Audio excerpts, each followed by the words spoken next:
경제 전문가의 원포인트 레슨. 꼭 알아야 할 정보와 이슈를 알기 쉽게 풀어드립니다. 대한민국 경제 고수와 함께 투자의 맥을 짚는 KBS 일라디오 경제쇼. 진행의 성기영 아나운서입니다.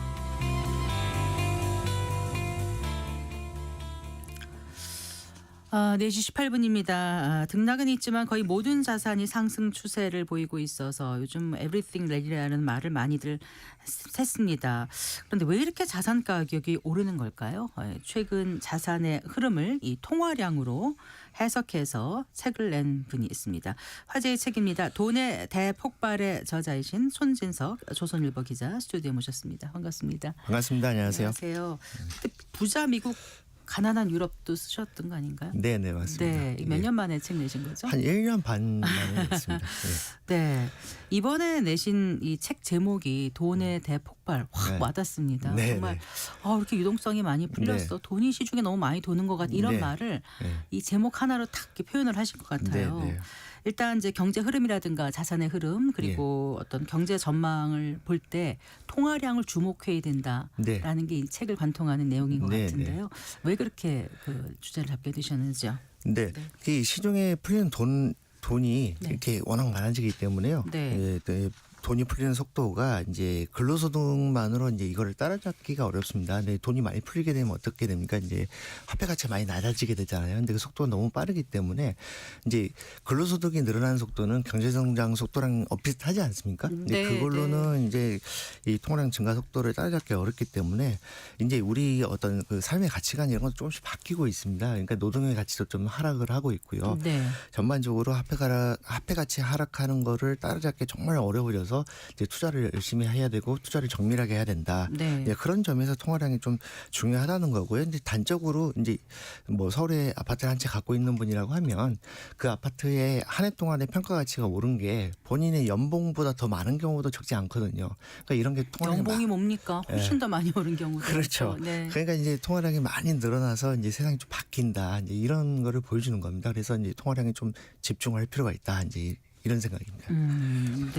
책을 쓰시는데 얼마나 시간이 걸리셨어요? 한 6개월 걸렸습니다. 그러세요. 그 전부터 통화량의 추이를 계속 좀 지켜보셨을 거 아닙니까? 저희가 이제 작년에 뭐 한국에 풀린 통화량이 M2가 4,000조인데 올해 뭐 4,400조다. 1년에 이렇게 많이 늘었다. 이런 얘기는 하거든요. 근데 막연해요. 이게 어느 정도의 개념인 건지 또 GDP 대비면 어느 정도인 건지 뭐 이런 얘기를 좀 해주세요. 이게 이제 이 광의 통화량이 있지 않습니까? M2라고 하는 거. 이게 이제 그 은행의 이제 주로 현금보다는 은행 계좌의 형태로 금융 상품의 형태로 이제 들어가서 언제든지 투자를 할 수 있는 그런 돈을 말하거든요. 아주 개괄적으로 말씀드리면 이게 이제 올해 8월 기준으로 이게 이제 4,400조 원인데요.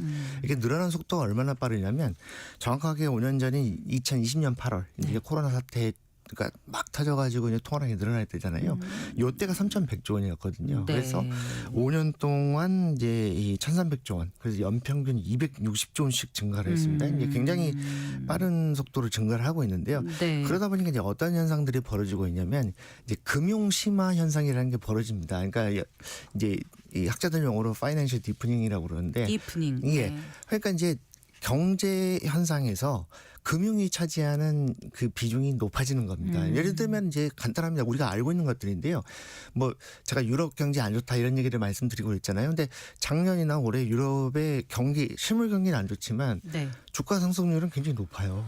그거는 왜 그러냐면 그냥 이 유동성을 많이 풀어주면은 괜찮거든요. 금융시장 자체는. 그러니까 실물 경제하고 금융시장 좀 따로 놀게 되는 거. 우리나라 어떻습니까? 작년에 경제 성장률 2%였거든요. 올해 1% 대통발동 한다고 하지 않습니까? 그런데 이제 성장률이 반토막 됐는데 주가는 어떻습니까? 작년보다 올해가 훨씬 좋습니다. 실물과 주식시장이 너무나 큰 괴리를 보이는 거죠. 그래서 지금 그 정도로 돈이 많이 풀렸다는 거잖아요. 이 돈이 풀리는 속도가 또 무척 빠른 게 또 우려되는 대목인데. 근데 이게 또 이렇게 돈이 많이 풀리면 돼? 통화 가치 떨어지면 어떻게 이러다가도 우리나라만 그런 건 또 아니라서요. 다른 나라들도 팬데믹 전후로 돈을 많이 풀지 않았습니까? 엄청 풀었습니다. 근데 특히 많이 풀었고요. 그래서 이제 간단하게만 말씀드리면 이제 세계 전체를 보는 건 큰 의미는 없고 이제 세계 4대 경제 권역, 미국, 유로존, 그리고 중국, 일본 이렇게만 보면은 이제 20년 전인 2005년에는 이제 이 4개 4대 경제 권역의 통화량이 23조 달러였습니다. 네. 이제 올해는 93조 달러로 20년간 4배 올랐는데요. 이제 우리나라도 비슷합니다. 우리나라도 이렇게 20년을 계산하면 4배가 네. 올랐습니다. 그러니까 통화량이라고 하는 거는 러프하게 선진국에서 10년 사이 2배, 20년에 4배 오른다. 이렇게 네. 생각을 하시면 우리는 편합니다. 평균적으로 오른 수준인가요? 네, 선진국 정도랑 비슷하게 오르는 정도. 근데 그 총통화 그 초과지수인가요? 네. GDP 대비해서 통화량이 늘어난 게 네. 미국 GDP 대비 미국의 통화량과 네. 한국의 GDP 대비 통화량을 비교하면 우리는 훨씬 더 많이 늘어났다. 이렇게도 얘기를 하더라고요. 그렇게도 집계를 얘기를 보니까요. 합니다. 예. 네, 네, 그렇습니다. 그럼 우리가 이렇게 더 많이 늘어난 건 문제가 되지 않을까 이런 이제 궁금증이 들었어요. 그러니까 그렇게 많이 늘어나기 때문에 요즘 그 원달러 환율이 높아가지고 원화 가치가 많이 떨어졌지 않습니까? 네. 그 원인 중에 하나로 방금 말씀하신 이제 그런 거를 얘기하는 분들이 많아요. 근데 실제로 그게 영향이 맞는 게 뭐냐면 2022년부터 미국은 통화량을 조금 줄여왔습니다. 왜냐하면 왜냐면 이제 그때 이제 코로나 사태 때 너무 돈을 많이 풀어가지고 미국에서 물가가 너무 많이 오르니까 2022년에 미국에서 연방준비제도가 금리를 엄청 올렸고 그와 동시에 또 양적 긴축이라 해서 시중 유동성을 빨아들였거든요.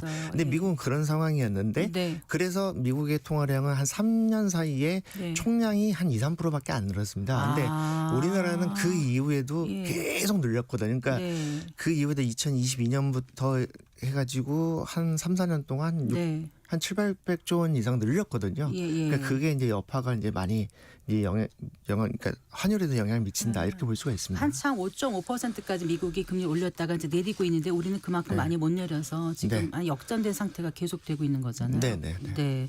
그 얘기 조금 좀 후회해보고요. 통화량이 이렇게 이제 폭발하듯 늘어난다라고 하는데. 구체적으로 왜 이렇게 늘어나는 거예요? 그러니까 정부가 뭐예요? 그 재정 지출을 확대해서인가요? 아니면 어떤 거예요? 요건 이제 세계 경제 흐름을 좀 보셔야 되는데요. 그러니까 2010년대에는 어떻습니까? 미국에서 이제 이 글로벌 금융위기를 극복한다고 제로 금리를 하고 양적 완화를 해가지고 중앙은행 차원에서 굉장히 주도적으로 이렇게 돈 풀기 하고 완화적인 그런 금융 정책을 폈지 않습니까? 근데 2020년대 들어가는 약간 달라진 게 이제 우리나라로 선진국들이 주요 선진국들이 정부들이 재정 정책으로 돈을 엄청나게 많이 풉니다. 이제 그런 특징이 있는데요. 근데 이제 통화량이 많이 늘어나는 이유는 이제 뭐냐면 이제 핵심적인 게 이제 정부가 이제 지출을 단지 많이 늘린다 정도가 아니라 적자 국채를 많이 찍습니다. 그러니까 재정을 이렇게 집행을 하기 위해서 적자를 내거든요. 그러니까 국채를 찍어가지고 돈을 조달해가지고 돈을 빌리는 거죠. 그렇죠. 민간에서. 신용을 발생을 시켜가지고 채권을 찍어가지고 이제 이 통화를 늘리는데 그 원리를 간단하게만 설명드리면 이제 정부가 이제 적자 국채 찍어서 많이 국채 유통량이 늘어나잖아요. 그러면 어떻게 됩니까? 국채값이 떨어지잖아요. 그럼 어떻게 됩니까? 시장 금리가 올라요. 그렇기 때문에 중앙은행이 개입을 안 할 수가 없습니다. 중앙은행이 발권력을 동원해가지고 발권력 동원한 통화를 뭐라고 그럽니까? 이제 보론통화라고 그러잖아요. 그렇게 해가지고 보론통화를 시중에 뿌려놓고 시중에 뿌리면서 이제 많이 유통되고 있는 국채를 사들여가지고 이제 개입을 안 할 수가 없게 되는 거죠. 그러니까 정부가 힘으로 중앙은행 누르는 식이 된다고 보면 되는데요. 근데 우리나라 같은 경우는 올해 9월에 그 보론통화 한 달 동안 사상 최초로 7조 원이 넘게 방출이 됐습니다. 그게 어떤 의미예요? 사상 최초로 이렇게 많이 방출됐다. 그러니까 방금 설명드린 대로 국채 발행량이 많았던 건데 소비 쿠폰이나 이런 걸 찍는다면서 이제 추경을 했지 않습니까?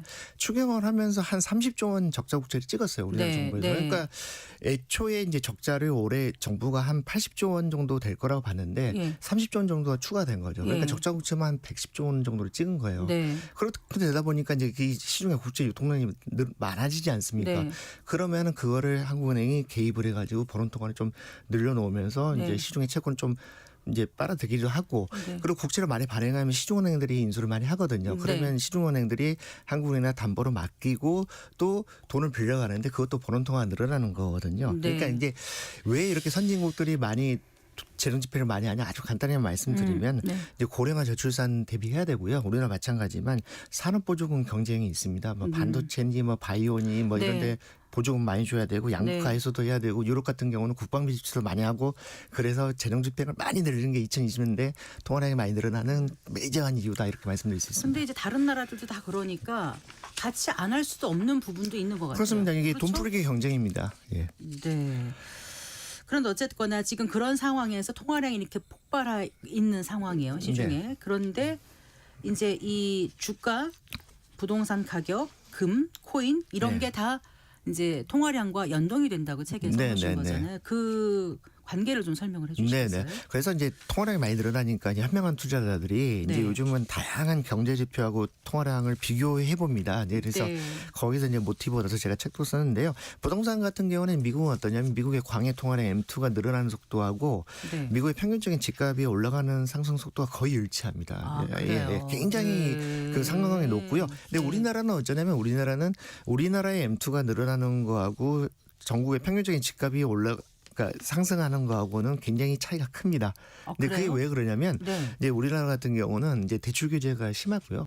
근데 미국 같은 경우는 뭐 LTV가 95% 가지 않습니까? 이제 담보 본인이- 인정 비율이. 네네 본인이 한 1억이 있으면은 한 9억을 9억. 빌려서 뭐 9천만 원을 10억짜리 10억 1억이 있으면 네. 9억을 빌려서 10억짜리. 네, 그렇게 이제 LTV가 90% 95%까지 가기 네. 때문에 이제 그게 가능한 거고 대부분 선진국들은 그렇게 가는데요. 이제 우리나라 대출비도 심하고 지방 같은 경우는 부동산 수요가 많이 죽었지 않습니까?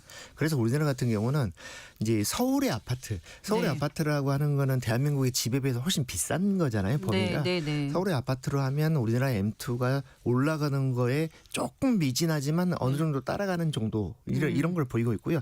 네. 이제 주가를 보면은 네. 이제 어쩌냐면 요즘 보면은 우리나라 이제 M2 광해 통화량 대비해 가지고 우리나라 이제 시가총액 합계 있지 않습니까? 상장사들 시가총액 합계가 80% 넘었습니다.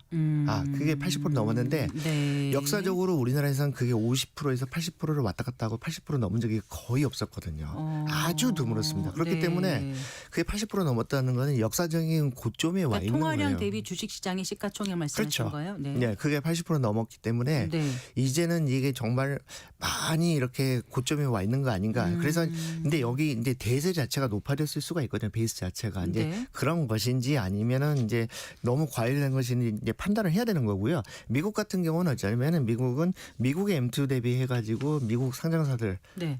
시가총액 비율이 이제 3배가 됐어요. 근데 우리 대비 3배요. 3배. 우리는 한 배도 안 됐는데 네, 아직. 그렇습니다. 그런 엄청난 차이가 있습니다. 그렇군요. 그렇기 때문에 자 이제 이걸 미국 주식 투자하신 분들 사업개미들 많잖아요. 근데 네. 이거 잘 보셔야 되는 게 뭐냐면 미국 M2 대비 미국 시가총액의 합계가 이제 3배가 된 거는 그 전에 딱 한 번 있었는데 그게 언제냐면 2000년에 닷컴 버블일 때. 네, 그때입니다. 예. 그러면은 그때 와르 후에 무너진 거를 지금 우리가 네. 좀 생각을 해봐야 된다고 보세요. 그거를 생각을 해봐야 되는데요. 네. 근데 그때와는 매우 분명하게 다른 게 두 가지가 있습니다. 뭔가요? 그게 뭐냐면 하나는 자 2000년만 하더라도 그게 이제 주식 투자의 세계화가 덜 됐기 때문에 네. 그 당시는 미국 주식에 투자하는 사람들이 대부분 미국 투자자들이었거든요. 우리나라 가서 하고 이런 건 거의 많지 않았습니다. 근데 지금은 네. 뭐 사업개미 한국의 사업개미뿐만 아니라 일본, 전 프랑스, 세계에서. 독일 뭐 다 뭐 남아공 뭐 남미 다 미국 주식 투자를 하지 않습니까? 네. 근데 이제 미국 M2 대비해 가지고 3배가 됐다고 해서 네. 이게 반드시 이제 꺼질 것이다라고 하기 좀 쉽지 않고 이제 네. 닷컴 버블 때는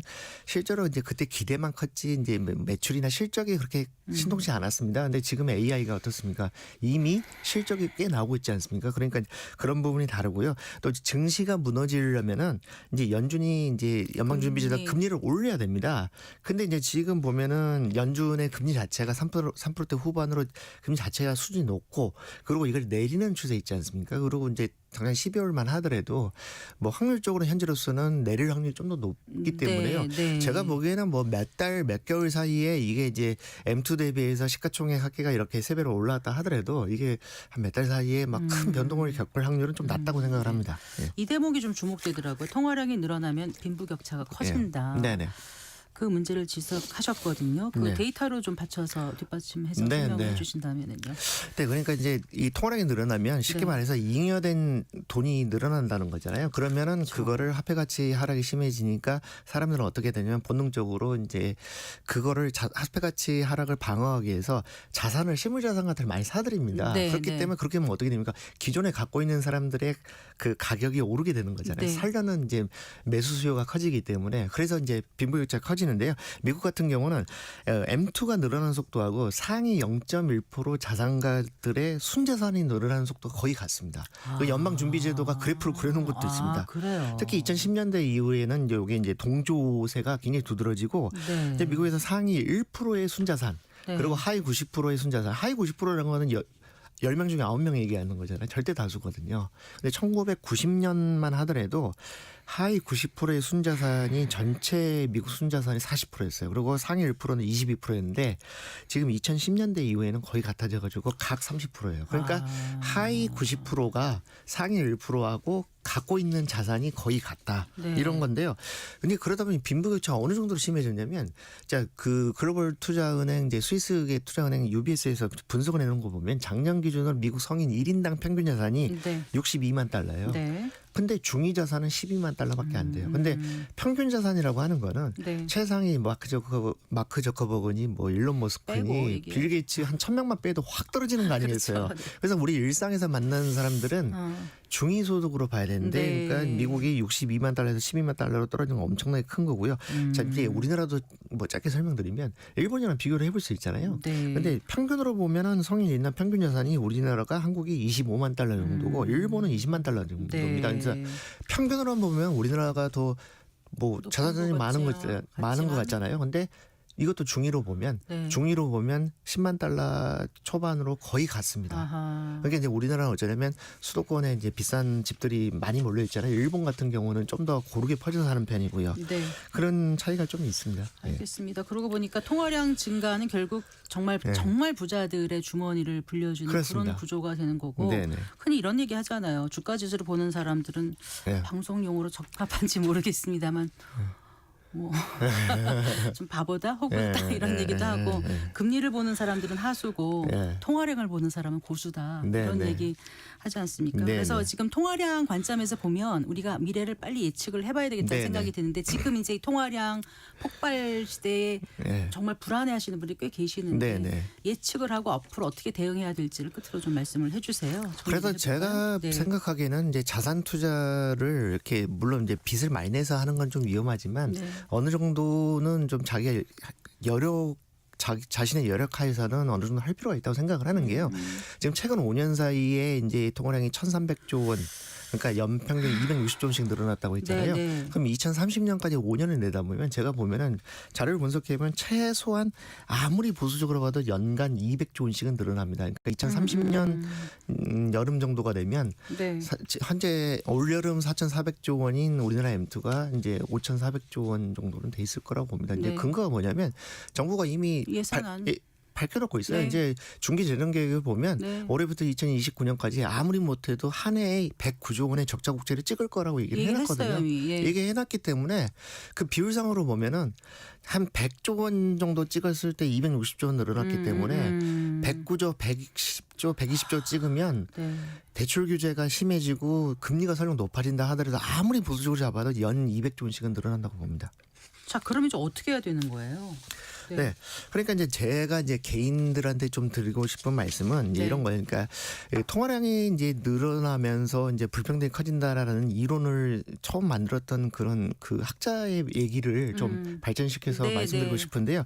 이제 18세기 초에 이제 프랑스에서 활동한 이제 경제학자 리샤르 캉티옹이라고 있습니다. 캉티옹. 예, 네, 예. 네. 뭐 영어로 읽으면 칸틸론이라고 하는데 이제 프랑스 사람이니까 캉티옹이라고 하는 게 맞는데요. 근데 이분은 돈의 거리라는 개념을 이제 그 창간을 했는데 뭐냐면 돈이라고 하는 거는 하늘에서 비처럼 떨어져 가지고 모든 사람한테 똑같이 오는 게 아니고 네. 진원지가 있고 만들어져서 이렇게 퍼져 나가는 거기 때문에 네. 가까이 있어야 된다는 진원지에 거예요. 예. 가까이. 그럼 그러니까 이 캉티옹이라는 사람은 이제 그 금왕 은하를 주조할 때 사람이기 때문에 그 주조와 관련된 계획을 아는 사람들이 돈을 많이 벌었다는 거를 유심히 봤어요. 그러니까 네. 왕실 관계자, 네, 네. 광산주인, 광부들 네. 돈을 언제 찍어서 언제 푸는지 아는 거예요. 이제 이런 사람들이 미리 재화를 사놨다가 돈이 풀려가지고 물가가 오르면 이제 그 돈을 많이 벌었다는 거거든요. 근데 이게 이 원리가 현대에도 적용이 됩니다. 그러니까 네. 어떠냐면 현대에도 돈이 풀려나가는 단계가 3단계가 있습니다. 그러니까 네. 정부나 중앙은행 단계에서 돈을 풀고요. 그거를 단계가. 시중은행이나 기관 투자자들이 이제 좀 받아들이고 이제 그걸 다시 이제